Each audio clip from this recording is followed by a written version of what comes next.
Jadi di beberapa texting Bapak Ibu, beberapa yang komentarnya detail ya, ada lebih ke poin-poin tertentu yang secara spesifik ditulis Megrat, itu biasanya menang sih ya. Kalau komentar-komentar yang lebih umum ya, kurang detail, biasanya kadang-kadang bisa jadi menang texting, tapi tergantung yang lainnya seperti apa ya. Siapa yang bacanya lebih detail, menyajikan poin-poin argumen tertentu yang spesifik, terus berusaha mikir di area sana, biasanya lebih lebih punya potensi untuk jadi menang ya. Nah, beberapa pertanyaan yang muncul ya adalah Bapak Ibu berusaha membayangkan kalau memang sains sama agama itu tidak ini ya, tidak bertentangan ya, gimana relasinya gitu ya yang berusaha disajikan oleh Megrat ya. Dan itu sebenarnya muncul di chapter 7 ya, salah satu yang chapter 7, 8, 9 yang Bapak Ibu dapatkan kopinya ya untuk dibaca ya. Di chapter 7 ada subsection ini ya yang berjudul Science and Religion Exist in Explanatory Competition. Nah, jadi memang Megrat juga menyadari ada yang berusaha mengetengahkan gambaran yang lebih antagonis ya antara sains sama agama.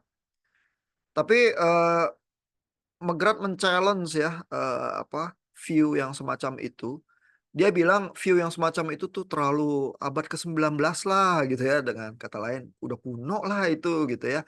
Karena dia bilang sebenarnya setiap penjelasan saintifik itu menjelaskan fenomena tertentu ya dari alam semesta atau dunia yang kita hidupi itu ya. Tetapi kan realitas kehidupan itu memang kompleks ya, dan seperti kita menghadapi intan yang banyak sisi, setiap potong scientific project itu cuma memperlihatkan sisi tertentu ya dari realitas yang begitu kaya itu ya. Tentu apa Megrat itu tidak pakai kata fenomena itu untuk sesuatu yang peoratif ya. Bapak Ibu mungkin kadang mendengarkan pendeta memakai kata itu ya, fenomena atau fenomenologi itu dalam terang yang lebih buruk ya, seolah-olah itu bukan realitas sebenarnya. Karena di dalam konteks Kantian, dari Immanuel Kant itu ada yang disebut noumena dan disebut fenomena gitu ya, dan fenomena itu kayak bayang-bayangnya aja, noumena itu inti dari realitas itu sendiri ya, yang lebih substantif begitu ya. Tapi kan masalahnya teori Kant itu bilang sebenarnya kita nggak punya akses sekali ke noumena ya, kita hidup di dunia fenomena-fenomena gitu ya. Sehingga filsuf atau ilmuwan yang fenomenologi gitu ya, itu tidak pakai kata itu dengan peoratif ya, seolah-olah itu buruk ya. Karena memang itu loh yang kita bisa hidupi ya di dalam dunia yang punya persepsi sensori dan lebih empiris gitu ya. Memang kenyataannya seperti itu. Nah, jadi yang disajikan oleh Megrat ya bukan ke arah mengecilkan sains ya, karena dia sendiri scientist ya. Tapi dia mau bilang ya, bahwa penjelasan itu bisa ada banyak ya, dan sains itu setiap kali ya satu sisi ya dari berbagai penjelasan itu. Jadi di halaman 114 ini ya, McGrath itu bilang bahwa isu yang sebenarnya ya adalah ada levels of explanation begitu. Jadi penjelasan ya terhadap berbagai fenomena itu bisa ada level-levelnya, dan segala hal itu bisa benar sekaligus begitu aja ya. Kalau zaman sekarang Bapak Ibu mikir soal teknologi gitu ya. Terus Bapak Ibu membayangkan orang yang belajar elektro seperti saya, sebenarnya belajarnya apa sih? Apakah kimia atau fisika atau matematika ya? Sesungguhnya semuanya ya, karena baterai itu kimia zaman sekarang ya, dan mobil listrik pakainya baterai gitu ya. Kita harus belajar itu juga gitu ya. Jadi mengotakkan bahwa oh, orang elektro cuma belajar fisika aja, ya enggak juga ya, karena realita kita kompleks ya. Terus realita-realita itu saling melengkapi ya, dan semuanya bisa benar ya. Baterai memang menghasilkan listrik, jadi ya listrik itu fenomena fisika, tapi dia lahir dari fenomena kimia juga gitu ya. Terus bahkan makhluk hidup juga punya sinyal-sinyal listrik ya di setiap otot, otak, bahkan tanaman juga ada gitu ya. Jadi apakah tumbuhan itu bagian dari studi elektro juga, ya ada mahasiswa saya yang berusaha ngambil sinyal tanaman buat skripsinya, terus menganalisis itu gitu ya. Nah, jadi dunia itu selalu lebih complicated sedikit ya daripada yang kita bayangkan dengan teori kita. Lalu McGrath itu bilang, kita harus menyadari hal itu ya, karena kita hidup di dalam universe yang multi-layered gitu ya, yang kompleks, yang setiap kali penjelasan saintifik itu sebagian sisinya itu yang dijelaskan gitu ya. Jadi kalau penjelasan yang satu itu berlawanan sama yang lain atau tampaknya berlawanan, bisa jadi dua-duanya benar, hanya masing-masing menyajikan satu sisi ya dari fenomena kompleks yang kita lihat. Dan setiap penjelasan itu ya, baik sains dari bidang tertentu atau apa, tidak pernah sangat individually exhaustive ya. Jadi nggak pernah itu sepenuhnya menjelaskan seluruh realita itu secara komplit. Nah, sebagai ilustrasi lain, McGrath ini mengutip John Lennox ya. Dia bilang John Lennox itu selalu punya ilustrasinya yang mudah dipahami. Misalnya kalau orang berdebat soal kue ya, terus kalau orang bilang kue itu apa sih realitasnya, substansinya? Terus orang mulai pikir, oh itu zat kimianya tertentu ya untuk membuat kue itu. Oh proses manggangnya tertentu di oven dengan suhu tertentu dan lain sebagainya gitu ya. Nah tapi masalahnya ada level penjelasan yang lain ya bahwa kue itu disajikan sambil nyanyi selamat ulang tahun gitu ya. Nah, apakah semuanya itu bertentangan? Ya enggak, gitu ya. Semua penjelasan itu bisa benar ya. Kue itu punya ya, kimiawi tertentu ya, cara proses tertentu untuk disajikan gitu ya. Tapi benar juga bahwa kue itu punya makna yang lain ya, bahwa merayakan ulang tahun seseorang gitu. Jadi kita selalu berhadapan dengan multi-layered phenomenon ya, multi-layered explanation ya. Terus kita mungkin cenderungannya adalah berpikirnya hitam putih. Ya jadi either yang ini atau yang ini. Kalau yang ini satu menang, yang lain harus kalah gitu. Padahal realita itu nggak seperti itu. Realita kita bukan hitam putih ya. Realita kita juga bukan abu-abu. Realita kita warna-warni. Nah masalahnya itu ya, begitu imajinasi kita itu lebih luas ya, mungkin kita lebih punya kelapangan ya untuk menerima semua penjelasan-penjelasan itu di berbagai levelnya dengan lebih baik. Ya, dan jangan-jangan kita tuh selangkah lebih baik juga mencerna realita kita yang sebenarnya. Ya, jadi usulan McGrath tuh seperti itu ya. Kalau Bapak Ibu mencermati bab 7, mungkin bagian itu tuh yang bisa menarik buat Bapak Ibu. Nah, terkait evolusi ya, McGrath itu kalau Bapak Ibu tanya ya, karena dia biophysics ya, apakah dia setuju evolusi ya? Tampaknya iya ya. Tapi tentu bisa ada perdebatan ya evolusi semacam apa ya. Terus yang dia komplain terhadap evolusi itu apanya ya? Apakah makroevolusi yang dia komplain? Tampaknya tuh enggak ya. Dia tuh lebih concern di level apa explanation layer yang lebih high level begitu ya, bukan di apakah sekedar makro atau mikro evolusi gitu ya. Nah ini kalau Bapak Ibu lihat di chapter 9 ya. Ini yang judulnya tentang Augustine of Hippo on Creation and Evolution. Khusus McGrath itu bahas soal evolusi dan mengacunya ke Agustinus gitu ya. Sama kayak Galileo mengacu ke Agustinus juga ya. Dan ini di chapter yang ini McGrath tuh bilang gini ya, Agustinus itu pemahamannya terhadap penciptaan ya adalah seperti ini, bahwa Tuhan itu membawa segala sesuatu itu ke dalam eksistensinya ya. Creation-nya memang satu single moment of creation gitu istilahnya yang dipakai McGrath ya. Eee, Mungkin kalau belajar teologi Bapak Ibu terbiasa dengan ex nihilo ya, dari nggak ada terus jadi ada begitu ya. Nah tapi yang diciptakan itu tidak statis ya, sehingga Tuhan itu memberikan kapasitas untuk pertumbuhan. Nah, pertumbuhan itu bisa lewat evolusi, begitu ya sebenarnya implikasinya tuh yang dibuka kemungkinannya oleh McGrath ya. Dan McGrath itu bilang Agustinus itu memberikan gambaran seperti bibit ya. Kalau bibit udah jadi bibit, dia bukan cuman tumbuh terus jadi bibit aja seumur hidup, dia bisa jadi pohon dan pohon gede gitu ya.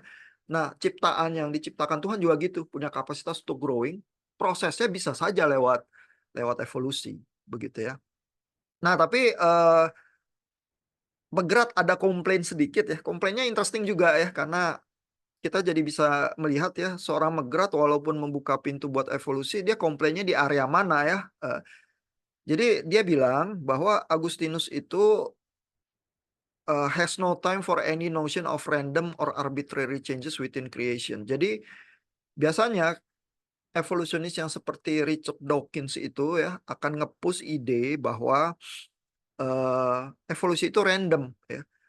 Dan ini sebenarnya scientific juga ya, bahwa kalau Bapak Ibu bayangkan ya, kenapa evolusi itu terjadi, karena, ketika pada keturunan berikutnya itu kan, eee, gen-gen yang menghasilkan generasi berikutnya bisa jadi menghadapi mengalami mutasi-mutasi. Ya, jadi ada hewan yang warnanya tertentu ya, terus ada apa, eee, s karakter karakter tertentu gitu ya. Dari hipotesisnya misalnya ya, Bapak Ibu mungkin pernah dengar teori ini ya, bahwa anjing yang di rumah itu ya, anjing piaraan, itu sebenarnya evolusinya tuh dari serigala gitu ya. Dari kelompok-kelompok yang spesies serigala itu, lama-lama mengembangkan karakter ya, ada yang lebih human friendly.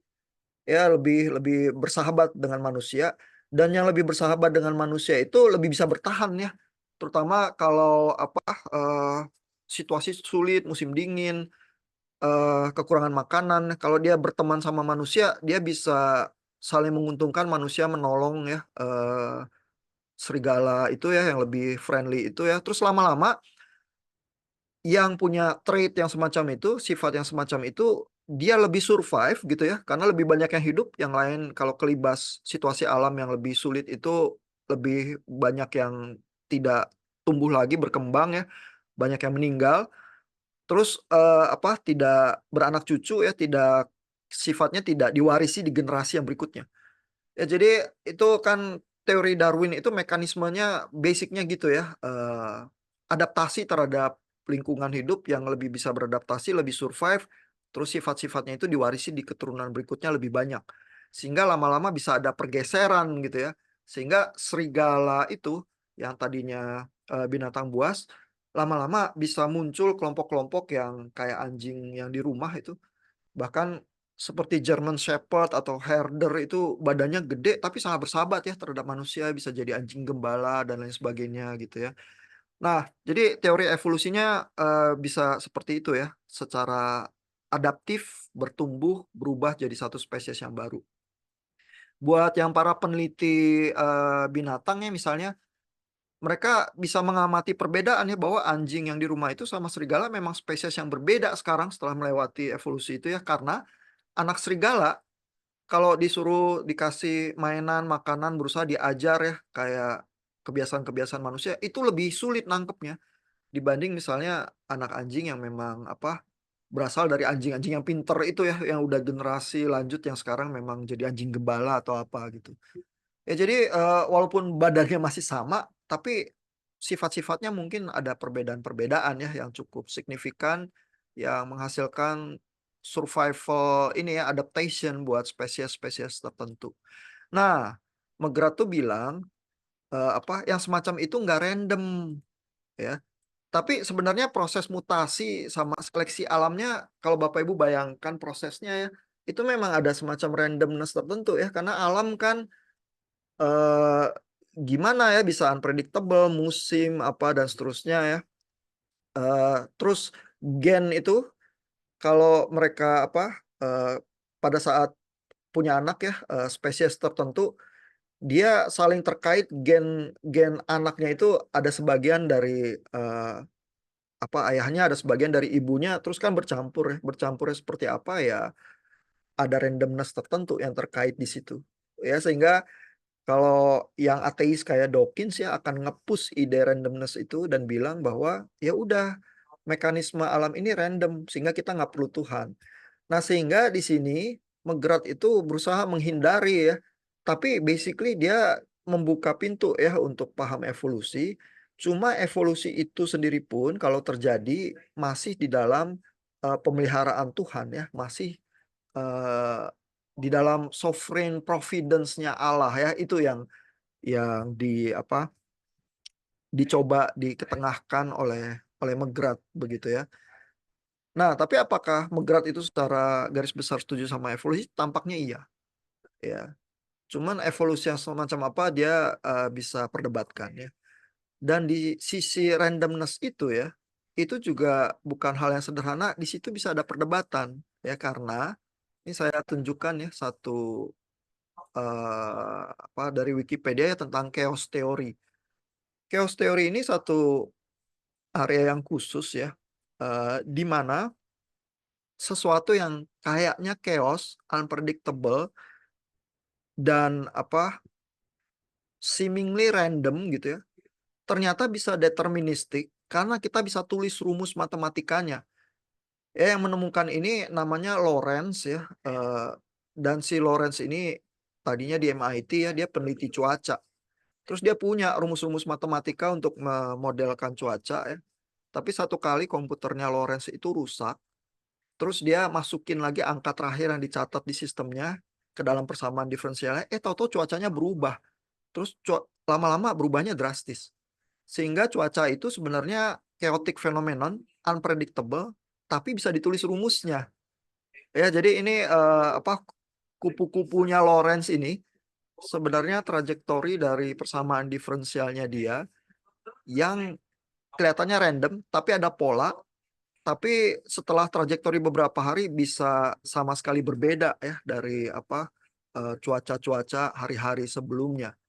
Ya sehingga kalau Bapak Ibu bayangkan ya, sebenarnya mathematician atau, apa, ahli cuaca ya, atau fisikawan itu tahu bahwa memisahkan yang random dengan yang deterministik itu nggak sesederhana itu. Ada fenomena-fenomena yang menyimpan misteri begitu ya. Dia apakah, random atau enggak ya, yang pasti dia unpredictable. Ya, jadi dengan teknologi kita yang paling hebat zaman sekarang meramalkan cuaca itu kurang lebih 3 hari sampai 5 hari lah. Kalau dipaksa lebih dari itu ya, mulai akurasinya turun. Karena basically cuaca itu, chaotic phenomenon begitu ya, ada keterbatasan karena ada perbedaan sedikit aja dari parameter cuaca kita gitu ya, suhu beda dikit, tekanan udara beda dikit, itu bisa menghasilkan perbedaan yang sangat besar ya di, masa yang lain. Makanya di apa, ahli-ahli yang menekuni chaos theory itu ada istilah butterfly effect ya. Selain karena kurvanya si Lorentz itu mirip kupu-kupu gitu ya, tapi butterfly effect itu adalah jargon untuk bilang bahwa satu kepakan sayap di China bisa mengakibatkan angin topan di Meksiko gitu. Ya artinya adalah perubahan yang sangat kecil aja, kayak kepakan sayap kupu-kupu gitu ya, itu bisa mengakibatkan perubahan yang sangat drastis dan sangat besar di cuaca gitu ya. Nah, sehingga orang-orang sains itu, terbiasa juga ya, dengan semacam paradoksitas itu ya, antara random dan nggak random gitu ya. Jadi, kalaupun dunia ini random ya, katakanlah begitu ya, ada fenomena-fenomena randomness, apa tidak mungkin ya Tuhan bekerja lewat randomness itu juga, begitu ya, di dalam kreasi itu, begitu ya, yang memang ada kapasitas untuk menampilkan sesuatu yang secara fenomena tampak random, unpredictable, dan seterusnya, gitu. Ya jadi nggak sesederhana itu juga, cuman Megrat itu berusaha menjauh dari randomness murni yang kadang-kadang digadang-gadang oleh Richard Dawkins ya. Tapi ya sebagai saintis dia tahu juga ya fenomena-fenomena semacam itu ya, bahwa randomness itu, unpredictability itu ya, yang buat dari sisi kita unpredictable, jangan-jangan di mata Tuhan ya mungkin tidak begitu ya.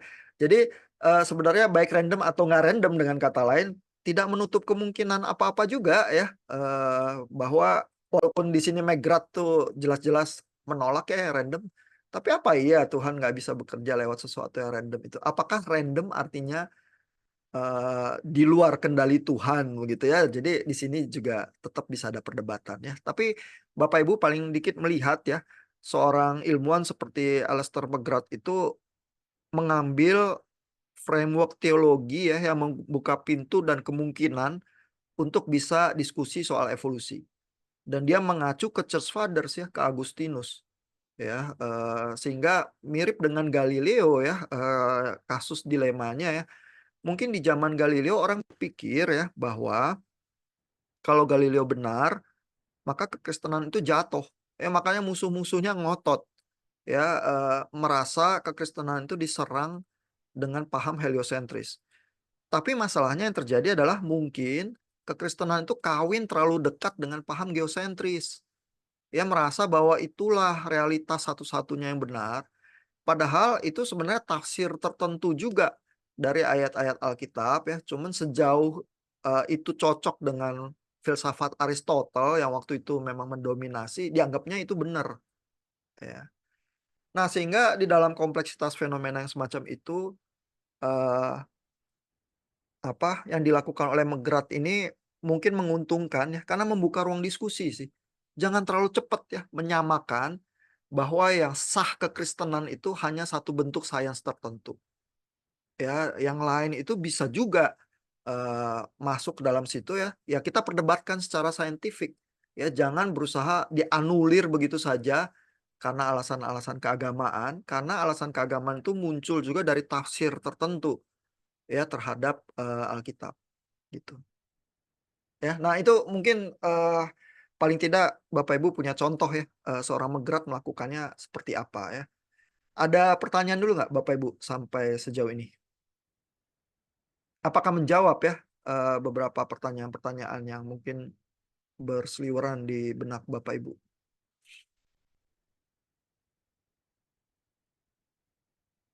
Ada pertanyaan? Komentar? Eh, Cara argumennya Megrat apakah bisa diikuti?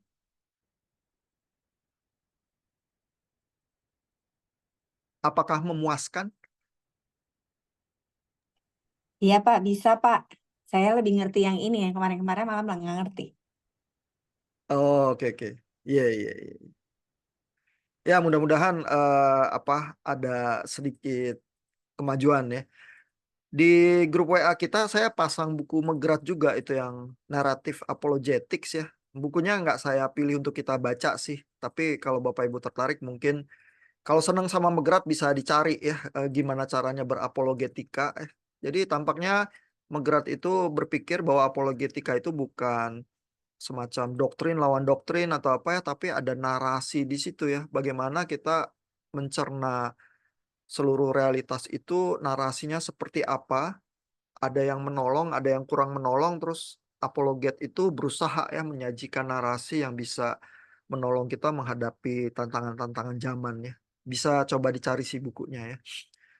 Eh, atau nanti kalau ini saya taruh di gudang buku aja, jadi kalau Bapak Ibu mau baca mungkin bisa juga baca ya. Apakah ada pertanyaan atau komentar dari Bapak Ibu?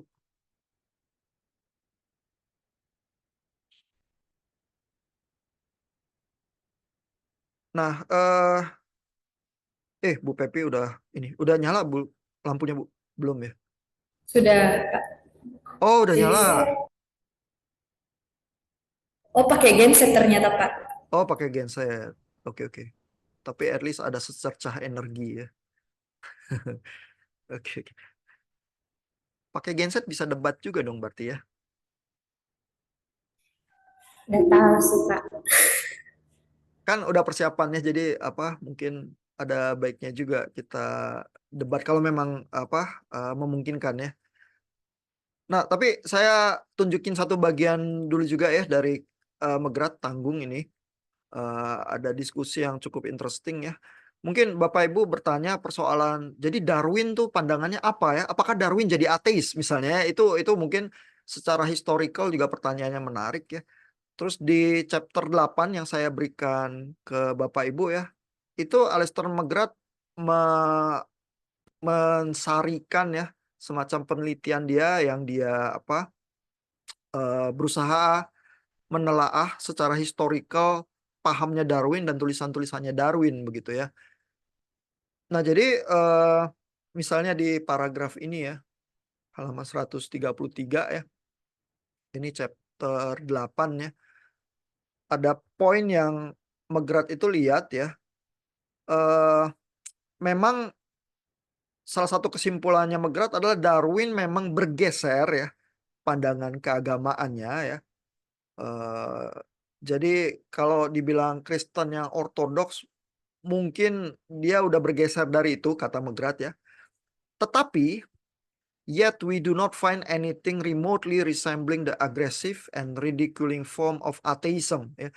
Jadi, walaupun Darwin itu mungkin ada pergeseran dari yang kekristenan ortodoks, tapi dia tuh nggak jadi ateis.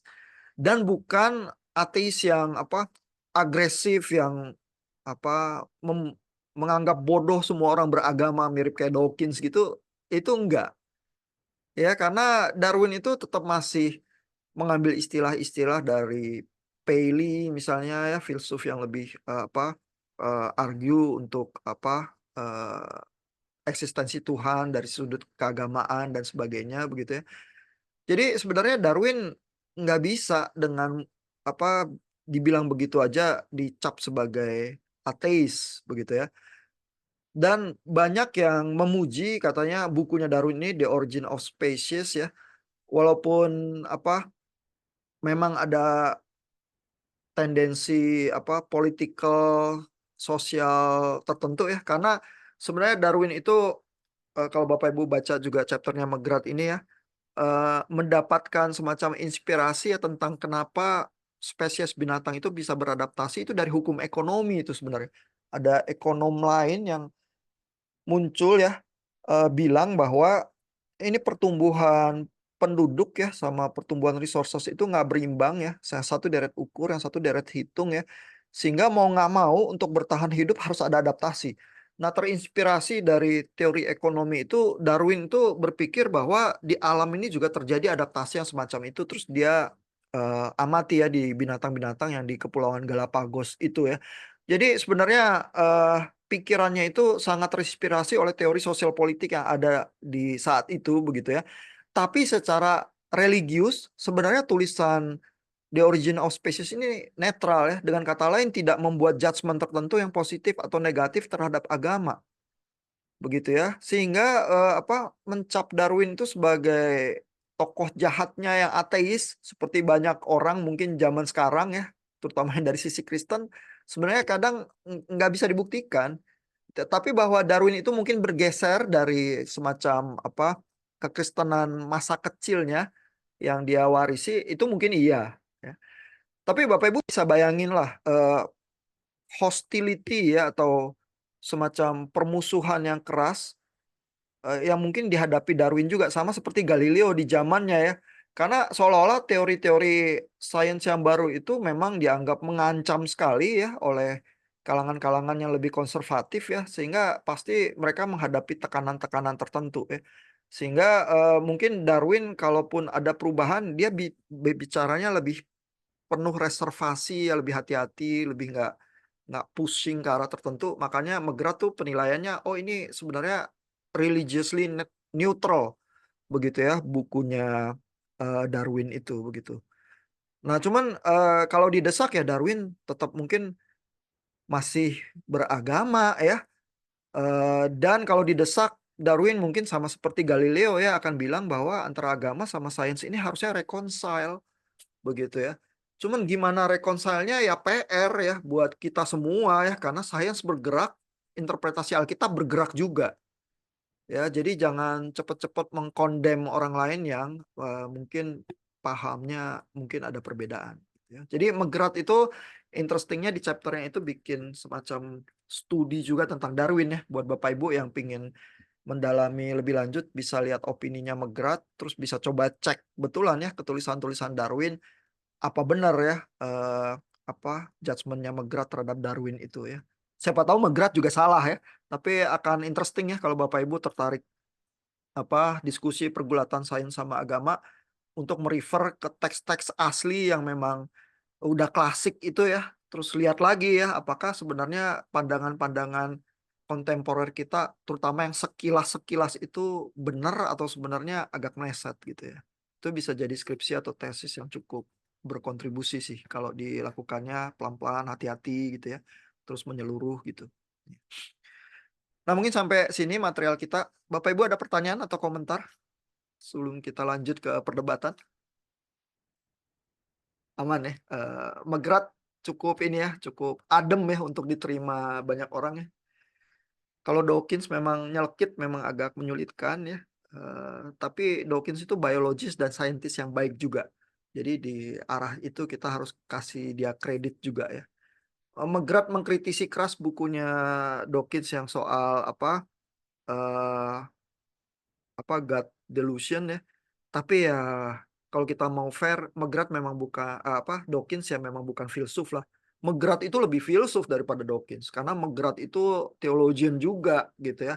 Dawkins kan memang bukan ya. Jadi kalau dia ngomong filsafat atau teologi itu kayak lebih kayak kekanak-kanakan gitu. Ya udahlah gitu ya, kasih lah biar fair lah gitu. Nah, tapi itu juga latihan kita ya, memberikan semacam penilaian yang lebih generous ya terhadap justru yang opininya berlawanan dari kita ya. Karena kalau itu jadi kebiasaan kita, mungkin apologetika itu juga jadi lebih produktif sih ya daripada cuma menjadi ajang pertengkaran aja. Jadi kita sampai di sini ya diskusi materinya mudah-mudahan sedikit mencerahkan.